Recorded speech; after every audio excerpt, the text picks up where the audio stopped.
مفتی خالد الازہری کے اصلاحی بیانات اور وظائف کے لیے مفتی صاحب کا یوٹیوب چینل سبسکرائب کریں۔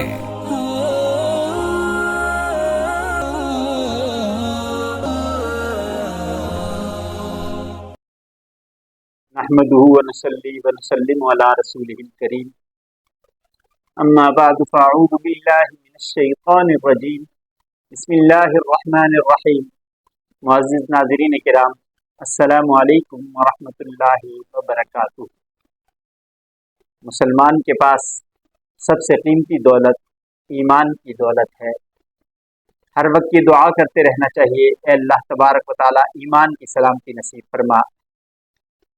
لیکن بعض مرتبہ لوگ ایسے کلمات بول دیتے ہیں زبان سے، جانے انجانے میں ایسی باتیں کر جاتے ہیں جو ایمان پہ زد لانے والی چیزیں ہیں۔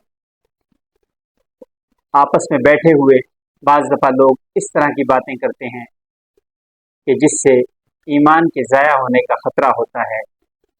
جیسے مثال کے طور پہ کوئی شخص کہے میں بہت دور رہتا ہوں، تو اس کے ٹھکانے کو یوں کہہ دینا کہ تم تو اللہ میاں کے پڑوس میں رہتے ہو، یہ بھی بے ادبی ہے۔ کسی کو شدید بھوک لگی ہوئی ہے اور وہ اس انداز میں بات کرتا ہے کہ میری تو آنتے ہی قل هو اللہ پڑھ رہی ہیں، یہ اللہ کے کلام کی توہین ہے۔ ادب بہت بہترین چیز ہے اور بے ادبی اللہ تبارک و تعالیٰ کی ناراضگی کا سبب اور ذریعہ بنتی ہے۔ شریعت کے متعلق بعض دفعہ لوگ کچھ ایسے کلمات زبان سے نکال دیتے ہیں۔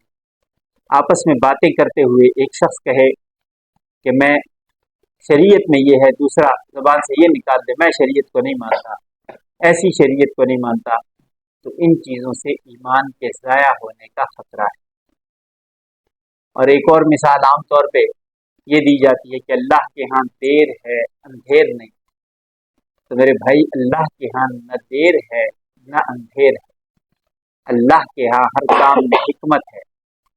جس کام کو اللہ تبارک و تعالیٰ کرنا چاہتے ہیں تو اللہ تبارک و تعالیٰ بغیر اسباب کے بھی کر دیتے ہیں، اور جو کام اللہ نے نہ کرنا ہو سارے اسباب کے موجود ہوتے ہوئے بھی اللہ تبارک و تعالیٰ نہیں کرتے۔ اور اللہ جب کوئی کام کرنے لگتے ہیں کوئی روک نہیں سکتا، اور جب میرے رب نے کسی کام کے نہ کرنے کا ارادہ کیا ہو تو کوئی وہ کام زبردستی اللہ سے کروا نہیں سکتا۔ تو اللہ تبارک و تعالیٰ سب کچھ کرنے کی قدرت رکھتے ہیں۔ تو ایسے کلمات بولنا جو اللہ کی ناراضگی کا ذریعہ ہوں، ان میں محتاط رہنا چاہیے۔ اس لیے کہ جب بے احتیاطی کرتے ہوئے اس طرح کے کلمات بول دیں گے اپنا ایمان ضائع کر لیں گے۔ جیسے میں نے شروع میں عرض کیا، ایمان سب سے قیمتی دولت ہے جو مسلمان کے پاس ہے۔ اس سے قیمتی چیز کسی مسلمان کے پاس کوئی نہیں، سب سے قیمتی چیز ہی ایمان ہے۔ اور جب لاپرواہی سے ایسے کلمات بول کر دین کی یا دین سے وابستہ لوگوں کی توہین کر کے بندہ اپنے ایمان کو ضائع کر دیتا ہے۔ شعائر اسلام کا مذاق اڑا کے جو چیزیں اسلام میں ہیں ان کا مذاق اڑانا یا ان کی توہین کرنا، یہ بھی ایمان کے ضائع ہونے کا ایک ذریعہ ہے۔ اس لیے کوشش یہ کرتے رہنا چاہیے کہ ہر وقت ایسے اعمال کریں جو اللہ کی رضا کا ذریعہ ہوں، زبان سے ایسے کلمات نکالیں جو اللہ کی ناراضگی کا سبب یا ذریعہ نہ بنے۔ اللہ کو راضی کرنا ہو، ایسے بولنے سے جو ایمان کے ضائع ہونے کا سبب بنے، اس سے بہتر ہے انسان خاموش رہے۔ یہ خاموشی اس بولنے سے 1000 گنا بہتر ہے جو کہ ایمان کے ضائع ہونے کا سبب بن جائے۔ اس لیے احتیاط کرنی چاہیے۔